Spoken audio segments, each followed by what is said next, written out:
We're moving along in December. We're still not in the heart of it, just outside the perimeter. Tuesday, December 6th, I'm GHK Lal on Kaieteur Radio 99.1, 99.5 FM. Welcome to the National Outlook. Christmas season, we have a lot of cops on the road.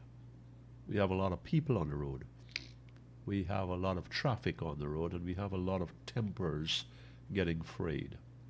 We haven't even touched on the Christmas season as yet, and I came across a couple of incidents where a drunk guy, he had a fistful of shirt of a policeman. I think it was a policeman. He had a fistful of shirt of a policeman, and in his face.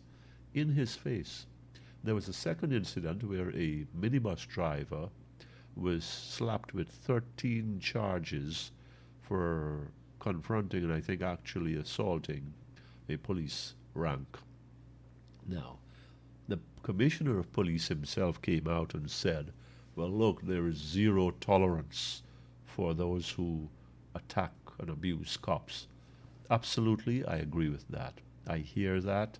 Zero tolerance should mean what it means and not just some speech, some soundbite. Our cops must be respected. Our police ranks on the streets and on the beat and trying to manage crowds need to be followed and obeyed.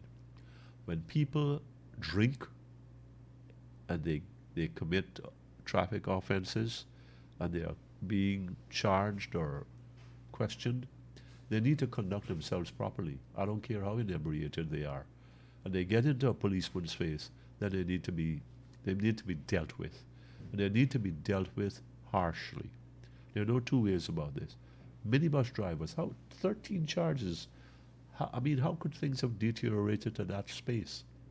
I remember there was a time when our police people, especially men, there weren't as many women, and our police ranks were respected, were looked upon, were looked up to, and citizens, young and old, would think, not twice, would think 4, 5 times before they got into the face of a police officer. It was never done. I can't remember in my early years, before I left this country, and I left here pretty young, that this was the story where policemen were assaulted, and that this became a situation where it made the newspaper, and we are like, okay, what's going to happen next here? Does this person have connections? Is a phone call going to be made to a senior officer from some unnamed person who has a lot of influence and power to say, look, it's one of our guys, don't do anything, let him go?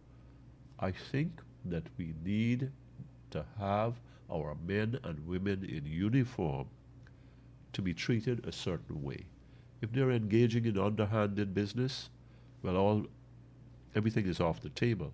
When they are going about their legitimate business, their official business in the proper way, they need to be followed in terms of the orders they pass, the commands they give, and they need to be respected. We need to give them that space. We need to have that law-abiding nature in us, and I know I'm preaching, rather than this disorderly and lawless and drunken state that seems to be more and more of what is Guyana. I'm GHK Lal on Kaieteur Radio 99.1, 99.5 FM. Thank you for listening to the National Outlook.